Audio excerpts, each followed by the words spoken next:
Hi everyone. Well, wow, where's this year gone? We're well through autumn, nearly in winter, and where on earth did the summer go? So thinking about time, I thought it would be a great opportunity to talk about Saturn today. And because of course Saturn's going to go direct on the 4th of November at 0 Pisces. So essentially Saturn, old Father Time, this summer has stood still, retraced some steps, and is now about to move forward again. And I wonder how many of you this summer have felt as though time has stood still or slowed, or you just feel as though you've been getting nowhere. You've been like Groundhog Day, almost that type of thing.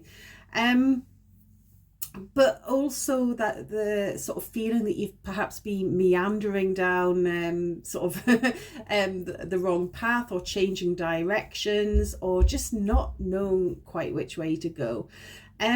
Because Saturn's in Pisces, Pisces time really doesn't have much meaning there.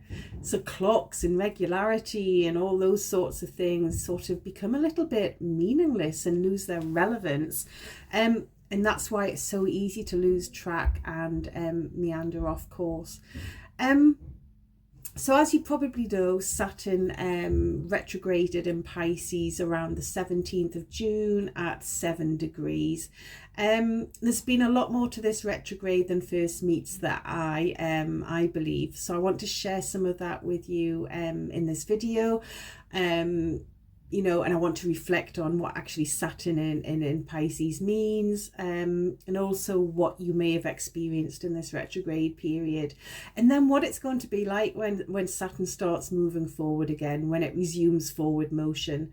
But because Saturn has been retrograding between 7 degrees back to 0 degrees of Pisces, this will be particularly relevant for any of you with planets or angles at that degree, or within those degrees.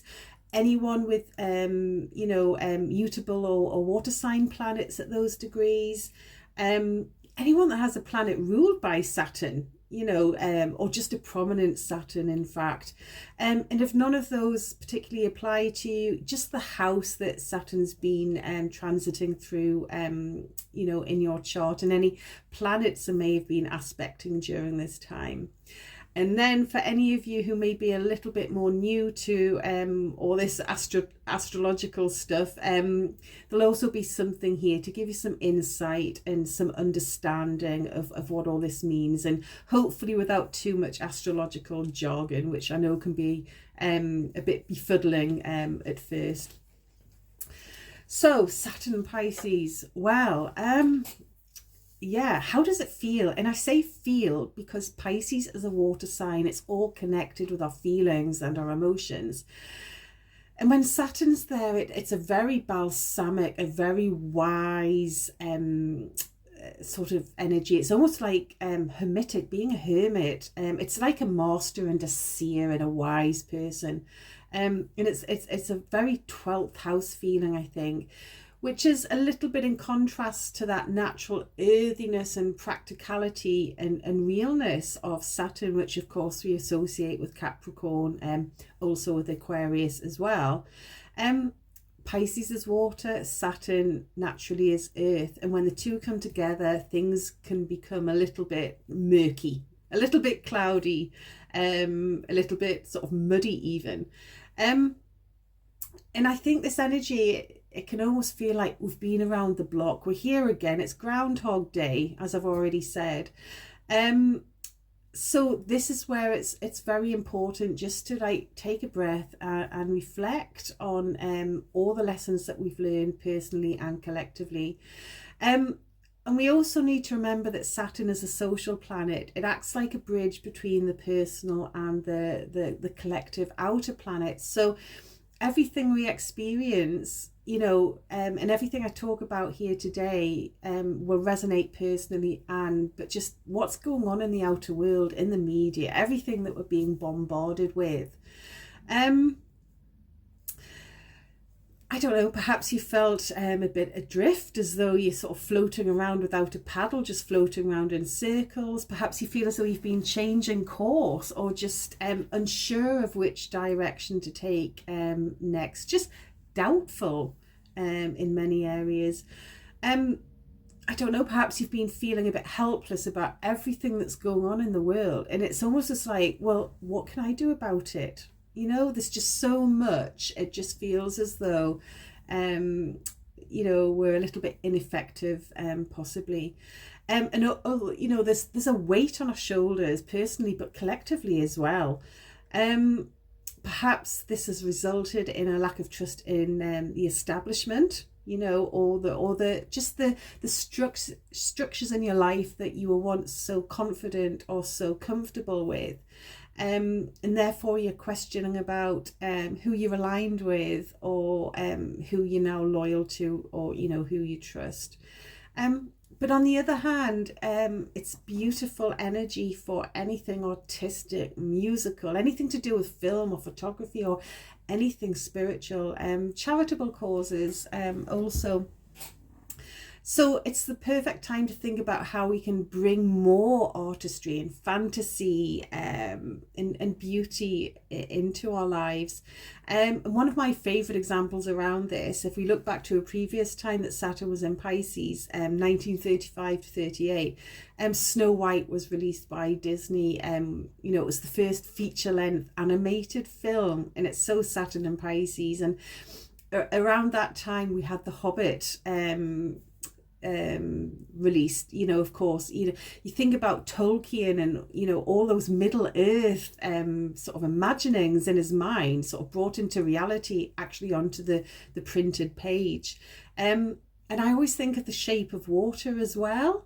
If for any of you that have seen that film, just the words "the shape of water," it just really conjures up and the symbolism of Saturn and Pisces. So it is very much about shaping our dreams and imagination into real life. And I know in my own work, I've introduced an awful lot more imagery, and I'm starting to play around with all those AI apps and sort of creating all these incredible images. And it's like really great fun, but some of the images are just sort of very, very resonant and quite powerful. And I'm really starting to enjoy using them in my work.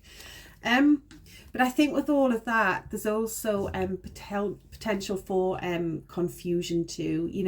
If we're unsure of what's real versus what's not real, it can result in paranoia, and also if we sort of place our blind trust in authority figures, or just kind of follow other people because they look like they know what they're doing. I don't know what I'm doing, but they look like they do. It can result in gaslighting and scapegoating, that type of thing. And of course, when there's doubt around what to think or feel, it can lead to fear, which is a very Saturnian theme too. And as we know at the minute out in the world, there's an awful lot of strong and fixed opinions and attitudes, and there's a lot of divide in society at the moment. And of course, we're dealing with that Pluto Capricorn and nearly into Pluto Aquarius dynamic. So all of these attitudes can be so easily spread by social media, and just the media in general, which of course is a very Piscean Neptunian thing. So it's so easy just to sort of join the herd, become another sheep, and look for someone to follow, look for someone to give us direction, especially when we're sort of unsure in ourselves. And I think the term fisher of men is very relevant at the minute, because it's so easy just to be led by sort of various gurus.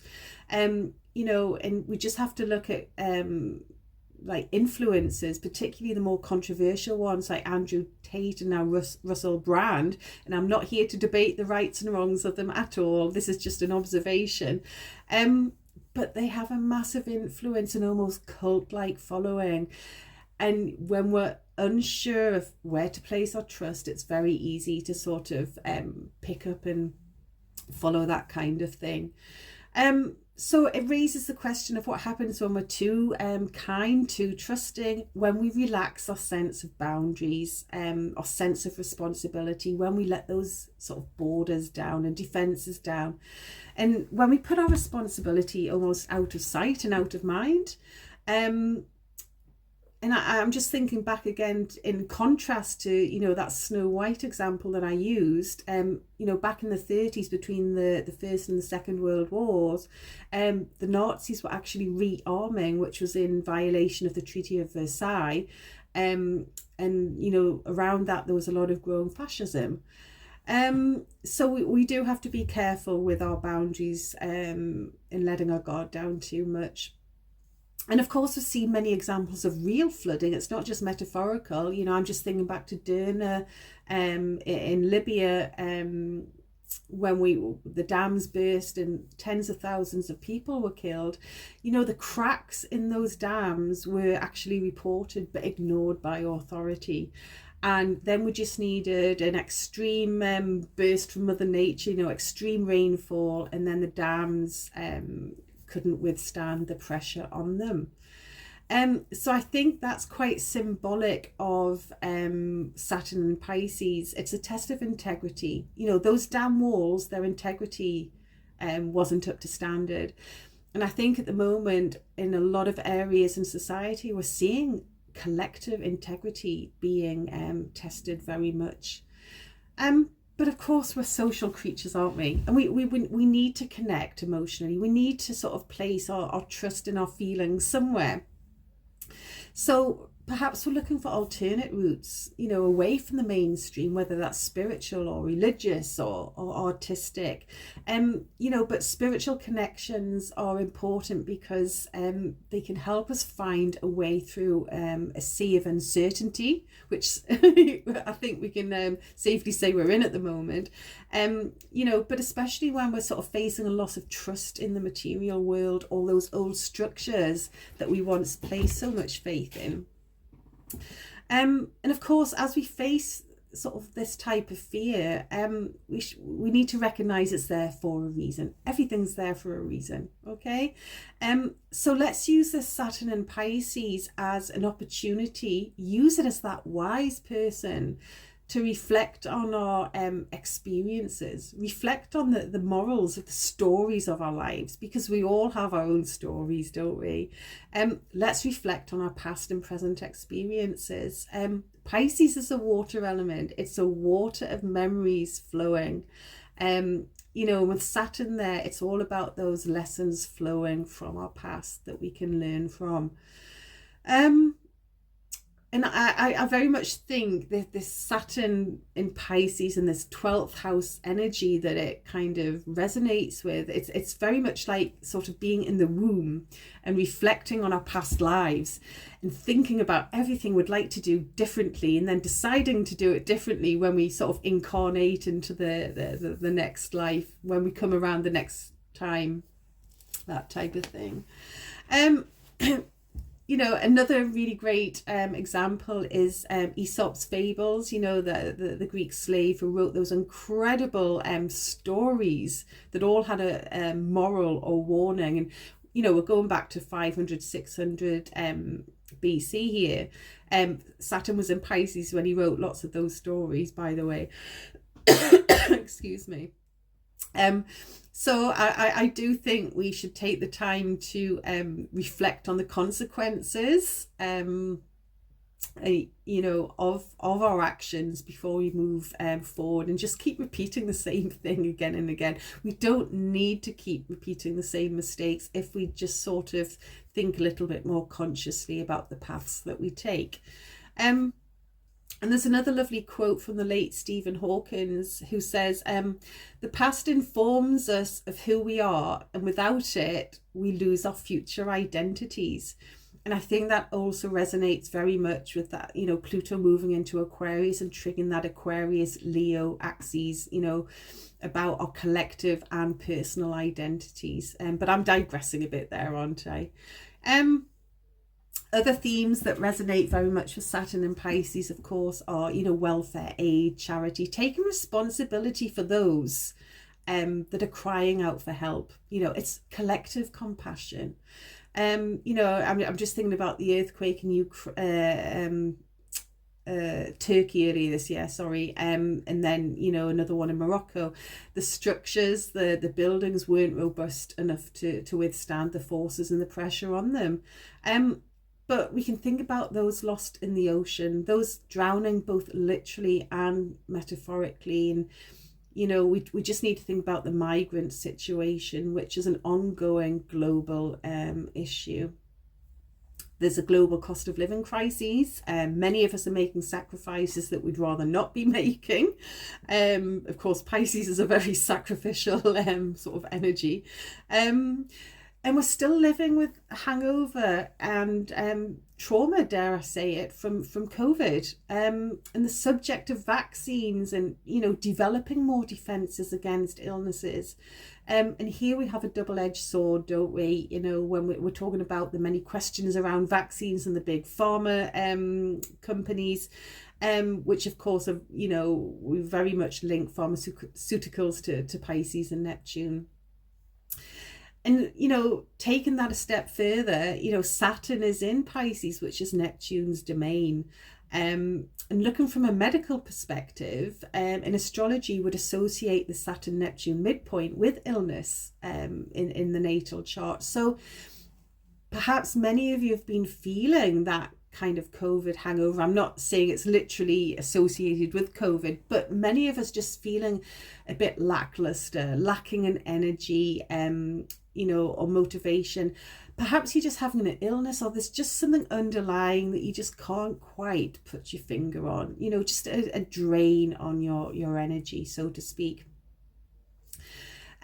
So before I move on, there's a phrase that I just think sums Pisces and Saturn and Pisces up so much, and it's called a sea change. And it's a very old English expression that I think first came up in one of William Shakespeare's plays, The Tempest, where I think Prince Ferdinand's father was supposed to have died. I'm not a Shakespeare expert, but that's just from memory. But a sea change is literally, it means a metamorphosis, an alteration or a transformation. And I think this Pisces energy provides the fluidity for people to change course, to sort of try different routes, to change directions. And I think we may find ourselves, while Saturn remains in Pisces, flip-flopping in different directions for a while. And that's fine. We can't stay on the same track throughout our lives. It restricts growth. So I think it's fine just to try a few different avenues, a few different routes. If they don't work, so be it. It's a lesson learned, isn't it? But unless you try, you'll never know. It's also about integration as well. There's so much being thrown at us technology-wise. AI is rising and it's going to come at us really, really quick. So how do we integrate that into our lives without losing our human sentience and our emotional connections? Okay. So that's something else to sort of bear in mind as well. But just returning to the moment that Saturn actually did retrograde back in June, just 2 days later, it formed an exact sextile with Jupiter in Taurus. They were both at 7 degrees of, Taurus and Pisces. And I think if we sort of go back and study this sextile, which I think was a little bit underreported, to be honest, but I wrote an article about it. It's on my website if you'd like to go and look in a little bit more depth. I thought it was a really fascinating window of opportunity. And if we think about a waxing sextile, it's full of opportunity and potential, isn't it? And of course here Saturn was, very balsamic, very wise, a quiet master of art, carrying all this wisdom, incredibly introspective. And of course that sextile occurred in earth and water sign elements, which are, incredibly sort of receptive and contemplative signs, very fertile signs as well. And when I think about Saturn in Pisces, I always think of a turtle, right? You've got that hard outer shell, and the soft body contained and protected within. But a turtle lives between two elements. It lives between land and it lives between water. It's so adaptable that it can navigate the bridge between those two elements, which I think really resonates with that sextile in Pisces and Taurus. And of course, a turtle, it's associated with wisdom and longevity, and being incredibly patient. And it can take refuge within its shell. And I think at times, currently, where all of us sometimes feel as though we just want to go within and take refuge within ourselves, especially when we feel we've got the weight of the world on our shoulders or on our backs. And that to me conjures up the picture of that mythological cosmic or world turtle, doesn't it? But turtles also migrate, which is a very Jupiter and a very Pisces theme. And whilst in the ocean, that means literal migration, swimming sort of thousands of miles. So too, we can journey within ourselves into our inner realms and the experiences and the vast oceans of memory and imagination and wisdom that we have. And we have everything inside that we need to manifest our dreams into reality, into long-term substance, and then to navigate our way forward. We just need to take the time to stop and explore within. And I remember sort of around that time in June as well, there was another dam burst in Ukraine, which was sort of man-made, should we say. The dam was deliberately destroyed. So, people's lives were flooded yet again. They lost their resources, they lost their homes, they lost their businesses. And they had to think around how to sort of rebuild them, how to relocate, how to reevaluate their future resource systems and their future hopes and dreams. So that's a very literal example of water flooding Earth. But, we can be flooded in so many other ways too. So just finishing off with the turtle, one of my favourite analogies. Yes, it spends much of its life in water, but it returns to the earth to lay its eggs, to reproduce and to sort of ensure, the future generations, and to evolve as a species. Yet, despite being able to hold its breath underwater for long periods of time, it does need to come up to breathe. And I think we've been bombarded with so much over the past years, after that Saturn-Pluto conjunction in Capricorn in 2020 and the whole COVID thing. We've all been under a huge amount of pressure, and I think it carries through, and it can sometimes feel like we're holding our breath, waiting for the next disaster, the next thing to go wrong, the next piece of pressure, the next piece of bad news. So I think it's very important, just like the turtle, that we do have to sort of come up, take a deep breath, reevaluate, breathe deeply, and then decide to move on and decide which direction we're moving in. So I do think that sextile in June coinciding with Saturn going retrograde was a real opportunity just to slow down, reevaluate, and just think about our next steps and how to crystallize new ideas around how to utilize and protect our resources, both materially and spiritually. Also to think about ways of building bridges between the past and the present and the future, to consider what we invest in and what we believe in as we move forward. We have, if we build on our past experiences with our dreams for the future, we can find a way, sure, I'm sure. And in this particular moment in time, when we've got Jupiter in Taurus and Saturn in Pisces, slow and steady probably does indeed win the race.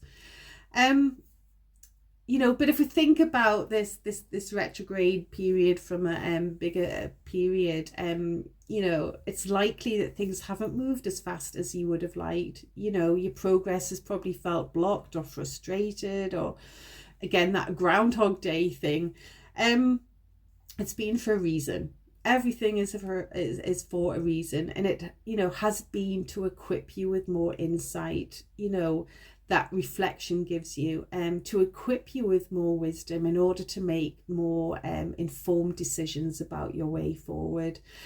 And for some of us, perhaps a course direction has been needed in an area of your life, and you can now find sort of those doors opening, giving you new opportunities. You know, some of us may have drifted down some blind alleys or taken some wrong paths or gone down one-way streets. But that's fine, because we will find our way forward. And sometimes we need to move off the track that we think is so right for us and explore other avenues. And perhaps, you know, some of us have closed doors in order to allow new ones to open. So what can we expect when Saturn goes direct in November at 0 Pisces? Firstly, we've got to remember it's not just like an on-off light switch. You know, things aren't suddenly going to like go from like backwards to forwards. You know, Saturn's going to slow for a few weeks, then go stationary, and then take a few weeks to build up to its normal speed. But we will start feeling as though we're gradually able to move forward again. And we might find some areas of our life taking new form or shape even. But I do think we'll start feeling a little bit more sure of our next steps.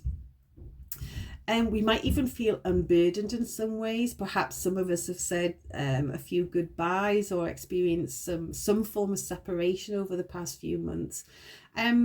But also I think it's about taking on new responsibilities, or perhaps seeing where we really need to step up to the plate in order to move forward and grow.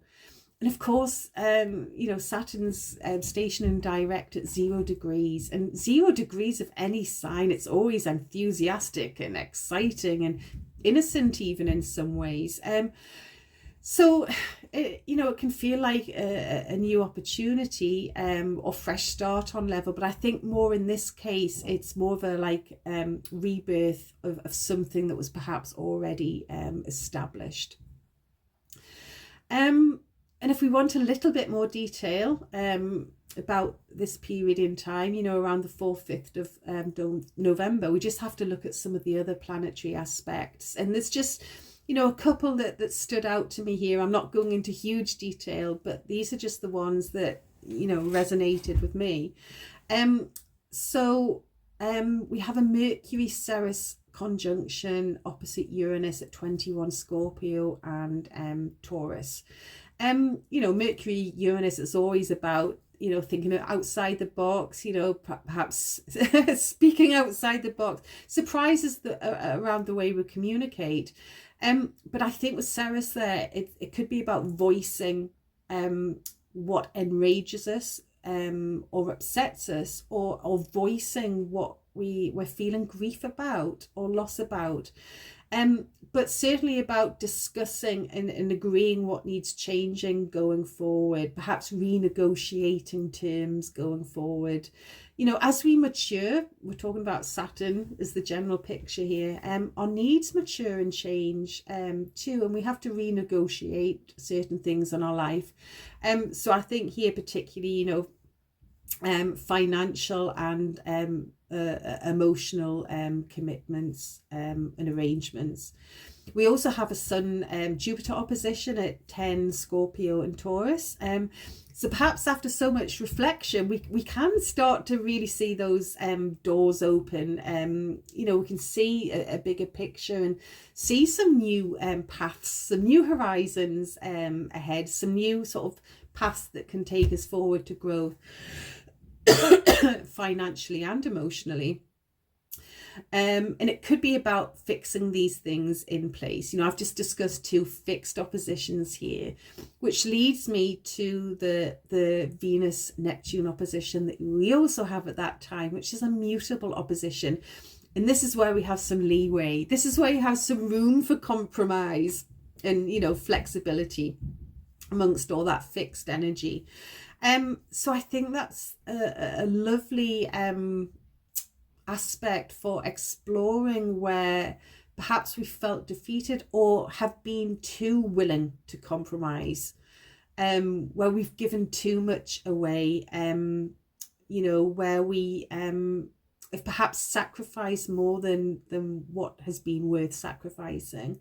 But I think it's also about appreciating what we have when we reflect on those that have less than us. So, you know, along with the Sun and Mercury triggering, you know, that Scorpio Taurus axes, I think this Venus Neptune energy at the same time can help. It can help us find new ways of making the best of what we already have, and re-establishing perhaps what we have in new ways. But at the same time, we've got to remember that we've got the Sun, Mercury, Ceres, Saturn, dwarf planet Mayo, and Neptune all in water at that point. So there's still a lot of water to flow under the bridge yet, without a doubt. So just to finish, if we briefly look ahead of the rest of Saturn's journey in Pisces, it will retrograde again next summer in 2024 at the end of June, and that will be at 19 Pisces, and it will retrograde back to 12 Pisces. So it's covering more of the middle decan of Pisces this time. It might not perhaps feel quite as slow, because Jupiter at that time will then be in Gemini. So certainly a sort of a quicker energy than Jupiter in Taurus, without a doubt. But certainly another period of reflection, although perhaps quite not so inward or solitary feeling. Then in May 2025, Saturn will move into Aries for a brief time. And then in September 2025, it will retrograde and move back into Pisces and station again at 25 Pisces. So we're getting the sort of very end of Pisces covered by Saturn retrograde again. And then of course it will move forward, and as we all probably know, in 2026 it's going to form a conjunction with Saturn at 0 degrees of Aries, and we're moving into a sort of era of air and fire then. I'm really quite excited about that. It's going to have a very, very different feel, but that's for a whole other discussion, of course. But just before I finish, one last thing. You know, we've got Saturn and Neptune and Pisces together, and they're coming towards the end. They're in the very last waning stage of a cycle that they began back in 1989 in Capricorn. And if you think back to that time, we saw the Berlin Wall fall. And just after that, we saw the collapse of the Soviet Union. And of course, walls are so symbolic of Saturn, and when Neptune's there, walls start to crumble or dissolve. So I think as we're in the sort of very last stages of this current Saturn-Neptune cycle, it's really worth looking and reflecting at your own life, looking at any walls or barriers that you may have that no longer serve your needs, or that are blocking any form of emotional, spiritual, and just general growth in general. And thinking about how you can perhaps find a way to, I don't know, sort of gradually find a way of sort of just letting them down a little bit.